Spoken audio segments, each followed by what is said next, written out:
All right, boys and girls, today we're going to try and get the steering column put into place and get the shaft exactly where it needs to be so that we can build the exhaust around it. But first, I want to say thank you very much to all of you that responded to my last video. Thanks to you guys, I now believe that the bracket on this, on the Death Trap, a 92S10, holds an ABS module. But the same bracket on the stupid truck, which is an 88, held a proportioning valve for the brakes. Now, a proportioning valve, as I understand it, has to do with making sure that the front brakes and the rear brakes get the right amount of pressure regardless as to what's going on at the brakes. But that's fluid dynamics, and we're working with geometry, trying to rebuild an exhaust manifold. So let's gather up all the stuff we need to do that with and get to work.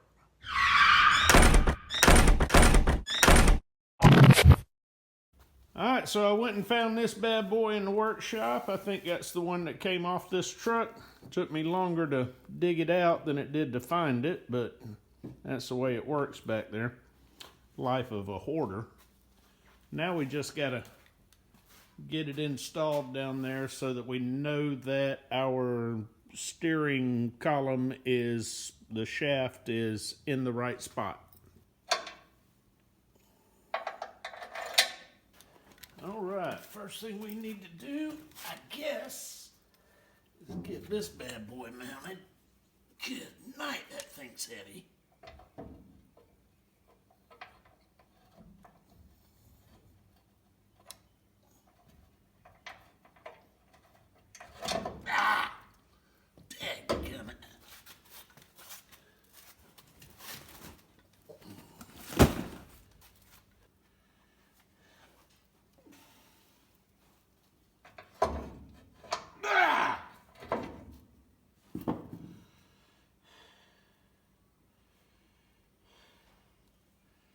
And we have a problem. So I found a problem that I did not anticipate when I cut this and dropped it down. I also dropped down part of the indentation in the frame, which is where this unit goes. So that's apparently gonna have to be trimmed up right here in order to make room for the steering box or whatever it's called. I have no idea what made me think this was gonna be an easy install on this steering box.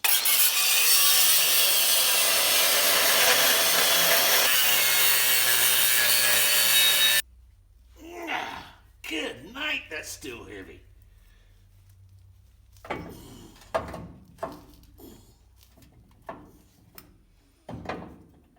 Use a dagger. Floor jack. Actually, that ain't a bad idea. Give me a minute. Really? That did not go far enough back.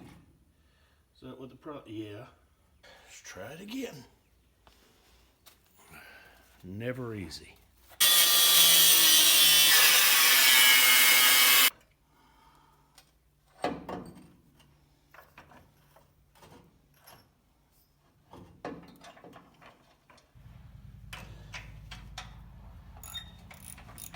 Ow.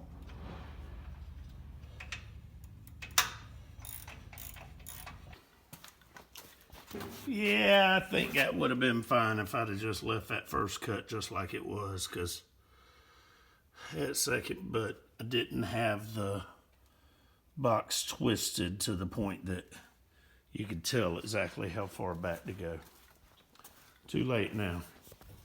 Well, let's see if this is going to be as difficult as I anticipate it to be. Because I didn't think that other was going to be difficult, but it was.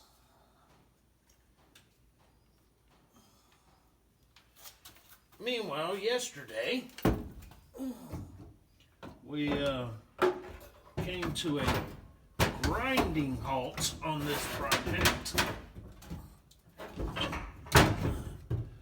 because I couldn't find my nuts. That's an odd feeling. Anyway, oh, it helped to flip that over.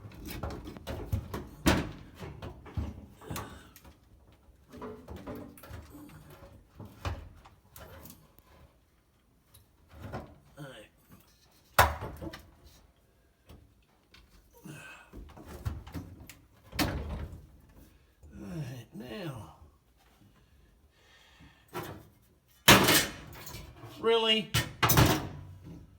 What'd I do with my nut? Dadgummit. Please don't bend anything. It was on the roof.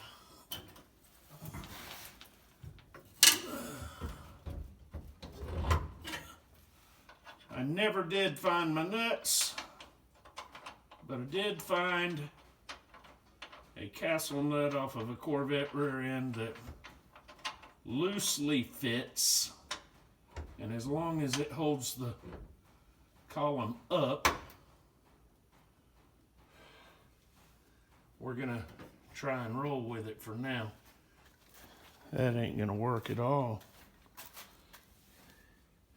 because that right here is what this needs to go on, and that ain't copacetic. This might be a two-person job. All right, so I couldn't see it because of this sleeve covering it, but this is telescopic, so all I really needed to do was bleed on it and pull it back, and then I could get this lined up. Not that you can see what I'm doing here, which doesn't surprise me because I can't see it. There's a flat spot dead on top.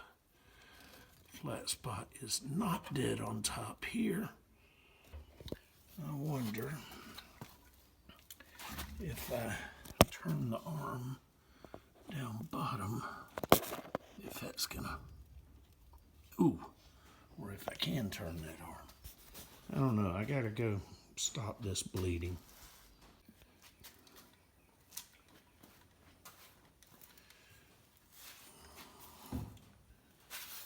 All right, so I grabbed the steering arm underneath and spun it around, and hopefully this is lined up, or at least lined up well enough.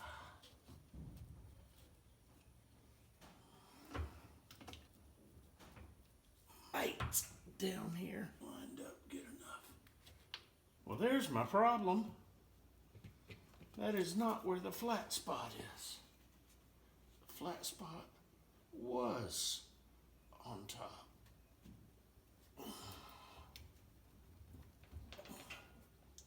Look at there. It's not all the way on there, but the whole point is to make sure that steering shaft is in the right spot. Well, first thing we need to do, we should have done clean these spider webs up. That's what we should have did.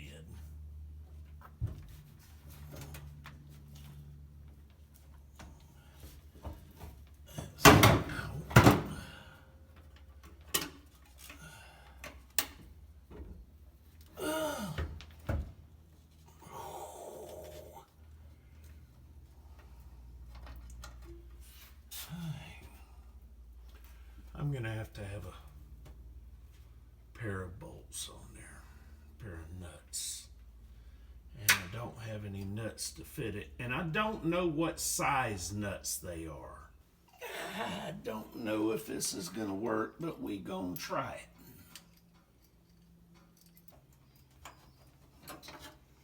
All right, let's see if we can get that twisted around and put in the right spot now. closer. I just can't get up in there to get any leverage on it.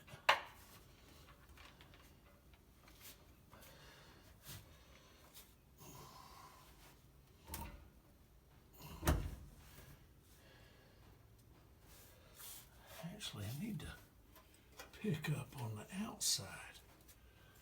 What if, there we go.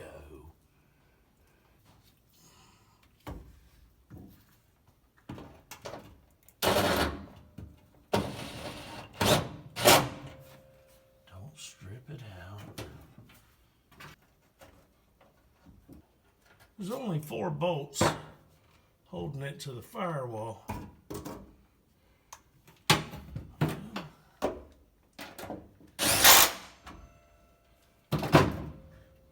Apparently that's enough. Now let's see if it can turn. Not with the key turned off. Dadgummit, it didn't crank.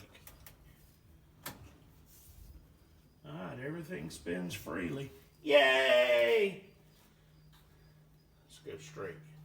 Hardly any room right there, but it does clear. Hardly any room right there, but again, right there, but again, it does clear. Apparently we don't need a lot of room, otherwise they'd have built that header a little closer to the block. Alright, best I can tell, this piece right here is a knuckle. Of course, now the boot under it is dry rotted, but the knuckle itself is metal. So I've got the light shut. That piece, that's metal. Now that's what is a little bit too close here. We might have to tap an indention on the header there. Now over here, we've got not enough space between your cover and the header pipe there. So we're going to end up cutting that cover off just to see how much room we've got left right there. So let's go ahead and get that taken care of, I guess. Alright, I had my man Joe come over. We talked about it. We came to the same conclusion. And I went ahead and cut this off. Thought I was recording, but I wasn't. But the plastic piece is gone. I tried to do it with a grinder, and I cut too deep right here on this rubber piece. We've got about 1/4 inch of clearance here. We might end up having to persuade that header pipe to be closer to the engine. But this piece is metal, so we're okay. So now we're in a position where next step is working on the manifold. Yay. Looking forward to that. Started out trying to cut this with a grinding wheel. There wasn't enough room down there, so I ended up cutting it with my box cutter, which probably could have been done the whole time, but I fouled up. Peace, love, and mini trucks.